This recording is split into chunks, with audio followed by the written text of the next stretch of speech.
आमतौर पर सरकारी परिषदीय विद्यालयों का नाम सुनते ही लोगों के जेहन में एक ही बात आती है कि इन विद्यालयों में शिक्षण कार्य में घोर लापरवाही बरती जाती है।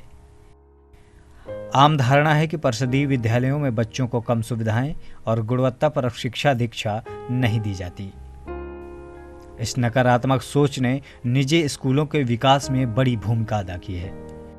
हालांकि हमारे कुछ शिक्षक और शिक्षा विभाग के जिम्मेदार स्कूलों की बदहाली के लिए बड़े जिम्मेदार कहे जा सकते हैं।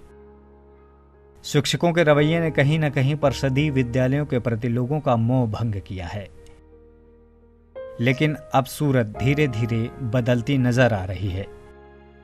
तो आइए एक प्राथमिक विद्यालय की हकीकत से हम आपको रूबरू करा रहे हैं, जिसे जानने के बाद आपके मन में इन सरकारी विद्यालयों और उनमें शिक्षा दीक्षा देने वाले शिक्षकों के प्रति विकसित नकारात्मक सोच अपने आप ही बदलने के लिए मजबूर कर देगी। विद्यालय अपना ही है, घर के समान है। जब हम लोग छोटे छोटे थे तो जो हमारे गार्जियन थे उनको भी फुलवारी का बहुत शौक़ था, तो वही चीज़ जो हमारे अंदर बचपन से ही रही है। तो मैं जब इस स्कूल में आया तो पहले जो स्कूल की जो दशा होती थी वो देखने लायक नहीं होती थी, तो मैंने शुरुआत में फुलवारी का जो है स्टार्ट किया। चूँकि ज़मीन यहाँ बाउंड्री वॉल नहीं है, तो मैं इसको गमलों में इसके छतों पे जो मैं रख के उसको फुलवारी का काम आज विगत हमको 9 वर्षों से जैसे हमने लगे हुए हैं। लेकिन अब जैसे सरकार जो है कायाकल्प के तहत बहुत सारी चीज़ें जो स्कूलों में कर रखा है, जिससे हम लोग को बहुत सहायता मिल रही है, और उम्मीद है कि हमारी जो कमियां हैं उसको जल्द हम लोग उसको पूरे करने की कोशिश करेंगे। हमारे विद्यालय में कुल 202 बच्चे नामित हैं। जी हाँ, हम बात कर रहे हैं देवरिया जिले के रामपुर कारखाना क्षेत्र स्थित कमराहा प्राथमिक विद्यालय की।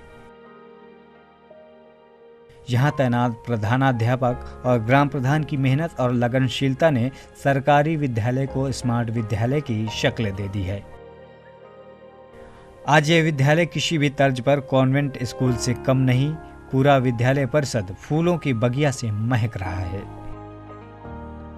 और अब गरीब घरों के अलावा यहाँ संपन्न घरों के बच्चे भी पढ़कर अपने भविष्य को नई दिशा दे रहे हैं। और यहाँ जिस तरीके से गुणवत्ता और परक काम हुआ है वह एक जिले के लिए मिसाल है। और यहाँ के जो प्रधानाचार्य महोदय हैं और ग्राम प्रधान महोदय हैं, उन्होंने बड़ी तन्मयता से इस विद्यालय को सुधारने का काम किया है। आप ये देख सकते हैं कि किस तरीके से फुलवारी कुछ जगह की यहाँ पर कमी है, और इधर ये वर्ग 4 की ज़मीन है, इसको भी हम लोग डीएम माननीय जिलाधिकारी महोदय से कह के इसको विद्यालय को देने का काम करेंगे। कभी बदहाल रहा कमराहा प्राथमिक विद्यालय आज जिले में नजीर पेश कर रहा है। प्रधानाध्यापक मोहम्मद यूसुफ अफजल और ग्राम प्रधान की मेहनत ने पूरे विद्यालय परिसर की शक्ल बदल दी। बच्चों की पढ़ाई के लिए यहाँ स्मार्ट क्लास की व्यवस्था की गई है। शुद्ध पेयजल, आधुनिक शौचालय की व्यवस्था ने विद्यालय को नई पहचान दी है। स्कूल में पढ़ने वाले इन 230 बच्चों की पढ़ने की दक्षता को देखकर कॉन्वेंट स्कूल के बच्चे भी पीछे रह जाएंगे। स्कूल परिसर में लगे फूलों के पौधे उसकी शोभा बढ़ा रहे हैं। अगर प्रधानाध्यापक मोहम्मद यूसुफ अफजल की तरह अन्य शिक्षक भी सोच रखें तो जरूर बदलाव नजर आएगा और परिषदीय स्कूलों के प्रति बनी नकारात्मक धारणा का तिस्लिम टूट जाएगा। Bureau report, ETV Bharat.